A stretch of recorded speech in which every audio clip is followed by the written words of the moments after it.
Salut les triathlètes, j'espère que vous avez la patate parce que après quelques jours pour digérer ma course, il est maintenant temps pour moi de vous faire ce compte rendu de mon Ironman 70.3 de Barcelone qui avait lieu exactement 6 semaines avant mon gros objectif de l'année qui est l'Ironman de Nice. C'est parti!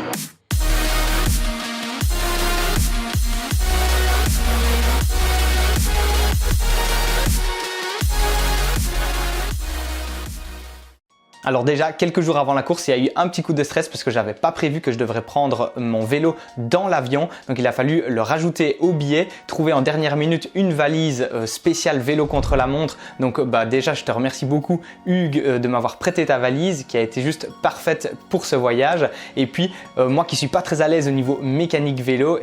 j'ai dû chipoter un petit peu, mais finalement c'était une bonne expérience et j'ai remarqué que c'était pas si compliqué que ça d'embarquer son vélo dans l'avion. Hormis ça, je dois dire que j'étais vraiment détendu. C'est peut-être l'expérience maintenant de quelques années de triathlon derrière moi qui commence à jouer, mais j'ai l'impression que mes rituels et ma routine d'avant compétition est assez rodée. Même si ici c'était mon premier triathlon de l'année, je me sentais bien. J'avais un bon sommeil durant les jours qui précédaient, donc j'étais assez reposé, surtout que j'avais fait une semaine assez light niveau entraînement. Et au final, même s'il s'agissait d'une course labellisée Ironman, je savais que moi je la faisais dans l'optique de faire une grosse course de préparation pour l'Ironman de Nice, donc ça diminuait déjà la pression que j'avais. Et puis en plus de ça, j'ai pu installer calmement mes affaires durant les jours qui précédaient avant la course. Donc j'ai pu arriver serein par rapport à ma forme et à mes objectifs le jour de la course. Le seul point qui me déstabilisait un petit peu et auquel je ne m'étais pas vraiment préparé pour Barcelone, c'était la météo parce qu'en fait, il faisait vraiment froid. Il pleuvait tous les jours avant la course et ils annonçaient surtout une très mauvaise météo le jour J.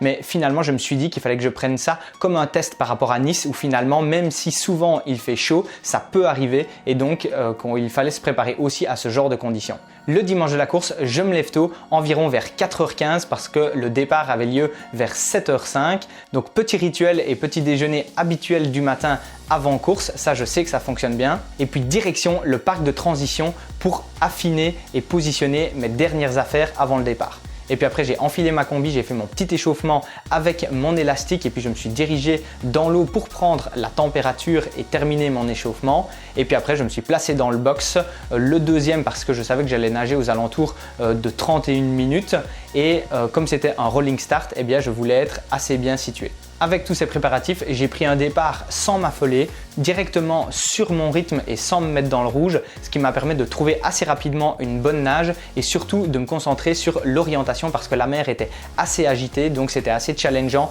de chercher à chaque fois les bouées puisque un coup on voyait plutôt les vagues et un coup on voyait les bouées avec tous les bras les uns sur les autres. Donc voilà, là c'était vraiment un bon exercice pour ça. Il y a juste sur le retour au moment où on nageait parallèlement à la plage, où en fait on avait les vagues qui venaient d'un côté, j'avais l'impression de tanguer et donc j'avais un petit peu la tête qui tournait, mais je ne me suis pas laissé déstabiliser. J'ai continué à rester concentré sur ma nage et sur le fait d'essayer d'aller le plus droit possible et finalement ça m'a assez bien réussi parce que je suis sorti de l'eau je crois en 31 minutes et 38 secondes sans avoir perdu beaucoup de temps en zigzagant puisque j'avais environ 1950 mètres sur la montre, ce qui veut dire que c'était une nage correcte par rapport à mon niveau et où surtout j'ai pas perdu d'énergie. Ça m'a permis d'enchaîner directement avec une transition hyper rapide malgré le fait que j'ai pris le temps d'enfiler un coupe-vent, coupe-pluie et une paire de gants parce que comme la météo était incertaine, je voulais être sûr de ne pas prendre froid à 6 semaines de l'Ironman de Nice et donc j'ai préféré me couvrir un peu trop que pas assez. Je dois dire que sur cette partie vélo, je me suis quand même fait surprendre parce que le parcours était vraiment challengeant, surtout sur la première moitié où il y avait quand même 2 longues côtes dans lesquelles il fallait bien pousser sur les pédales histoire de ne pas perdre trop de temps et donc il fallait bien s'employer avant de basculer aux alentours du kilomètre 45 dans la partie descendante qui elle était assez technique, surtout au début. Donc ça c'était un bon exercice pour moi parce que c'était la première course que je faisais avec mon contre-la-montre et dans cette partie technique où je suis d'habitude pas très à l'aise, j'ai remarqué que finalement je le maniais assez bien et j'ai repris finalement plusieurs concurrents dans la descente, ce qui fait que ça me conforte et ça me donne de la confiance par rapport aux descentes que j'aurai sur l'Ironman de Nice. De même que le parcours, comme c'était pas aussi facile que ce que je pensais, ça me mettait dans des bonnes conditions pour Nice. Avec ces descentes, il fallait vraiment rester bien concentré et même si la deuxième partie du parcours était du coup beaucoup plus roulante et beaucoup plus rapide où on avait des portions plus longues sur les prolongateurs, ce qui permettait d'augmenter nettement la moyenne et où j'avais l'impression de vraiment être bien placé sur mon vélo de chrono, j'ai pas voulu chipoter à vouloir enlever mon coupe-vent parce que j'avais plus peur de chuter ou tout simplement de perdre du temps alors que finalement j'avais pas si chaud que ça. C'est juste que ma veste prenait un peu le vent et que j'ai dû perdre quelques secondes au niveau aéro. Par contre, le gros enseignement positif de cette course et de cette partie vélo, ce sont mes données de puissance puisque c'est la première fois que je faisais une course avec mon capteur de puissance et donc j'avais essayé d'établir une stratégie précise en termes de watts et de zones de puissance qui devait me permettre de fournir un bel effort sur le vélo et de me challenger là-dessus sans pour autant me cramer pour la course à pied. Et en quelques mots, je m'étais fixé une puissance moyenne normalisée sur toute la partie vélo entre 200 et 225 watts, en sachant que plus j'allais me rapprocher des 225 watts, au plus ça allait être risqué en termes d'énergie pour la course à pied. Donc je m'étais dit que si j'étais aux alentours de 215 watts, eh bien ce serait déjà très bien.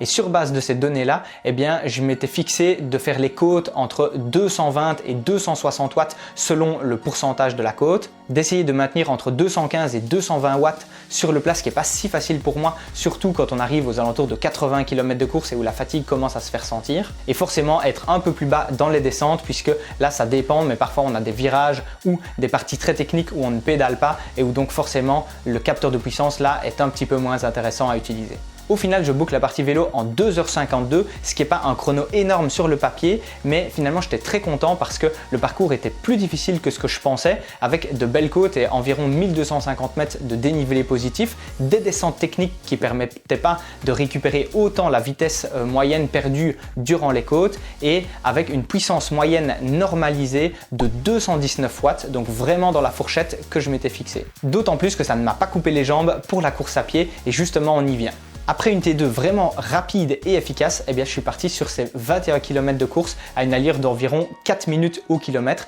ce qui fait que c'est un peu moins qu'en Afrique du Sud où là j'étais aux alentours de 3,50 du kilomètre parce qu'avec l'entraînement de l'Ironman, eh bien, j'ai pas aussi bien développé ma vitesse et ici je voulais aussi eh bien, valider surtout une allure et une gestion d'effort après un bon vélo, ce qui veut dire que c'était un bon exercice pour l'Ironman de Nice, surtout qu'en plus il faisait plus chaud, là le soleil s'était levé, il était environ 11h, 11h30 sur la course à pied, donc ça m'a mis dans des bonnes conditions a priori pour le marathon de Nice et donc j'ai pu maintenir mes 4 minutes au kilomètre durant toute la course. J'ai été vraiment très stable, ce qui me permet de boucler la course à pied en 1h24, donc vraiment satisfait de cette partie course à pied. La seule chose que j'ai dû modifier par rapport à ma stratégie de base, c'était ma nutrition parce que comme je m'attendais à une météo beaucoup plus fraîche, eh bien j'avais mis un peu plus de sucre et de glucides dans ma nutrition et mon hydratation sur le vélo, ce qui veut dire qu'en arrivant sur la course à pied, j'ai senti qu'au niveau gastrique, il fallait pas que je rajoute encore du sucre, donc j'ai pris un petit peu moins de glucides que prévu et je me suis surtout concentré sur la prise d'eau et de sodium. Et au final, ça c'était une bonne expérience parce que ça m'a permis de voir que j'étais vraiment lucide sur ma stratégie et sur l'adaptation de ce que je faisais en fonction des conditions de course et en fonction de la manière dont je me sentais et des sensations que j'avais. Donc ça c'est positif aussi en vue d'un Ironman où la gestion de l'effort et se connaître est vraiment un point crucial. D'ailleurs, on y vient à cet Ironman de Nice, il approche à une vitesse grand V. Là, au moment où je tourne la vidéo, on est à J-30 de l'Ironman de Nice, ce qui veut dire qu'il me reste encore un bloc de préparation spécifique Ironman avant d'entamer la partie affûtage. Donc je vais essayer si possible d'augmenter un petit peu mon volume d'entraînement sur les 2 prochaines semaines malgré le fait qu'il y a les autres responsabilités à gérer. Mais une chose est sûre, c'est que peu importe le temps que j'aurai à y consacrer, je vais y mettre beaucoup de travail spécifique Ironman. Je vais en profiter pour aller nager un petit peu en eau libre maintenant que les jours sont meilleurs ici et que les plans d'eau se sont un petit peu réchauffés. Je vais continuer à utiliser ma future nutrition de course à l'entraînement et les jours où il va faire chaud, eh bien je vais essayer d'en profiter pour sortir à ce moment-là afin de me mettre dans les conditions de l'Ironman. Donc à l'heure qu'il est, je ne sais toujours pas si l'objectif de l'Ironman de Nice en moins de 10 heures est atteignable, surtout que ça dépendra énormément des conditions de course le jour J par rapport au vent, par rapport à la chaleur, etc.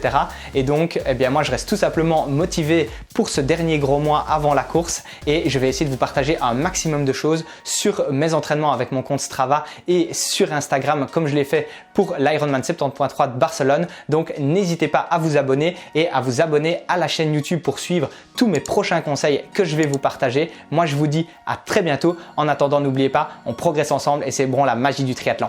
Ciao ciao!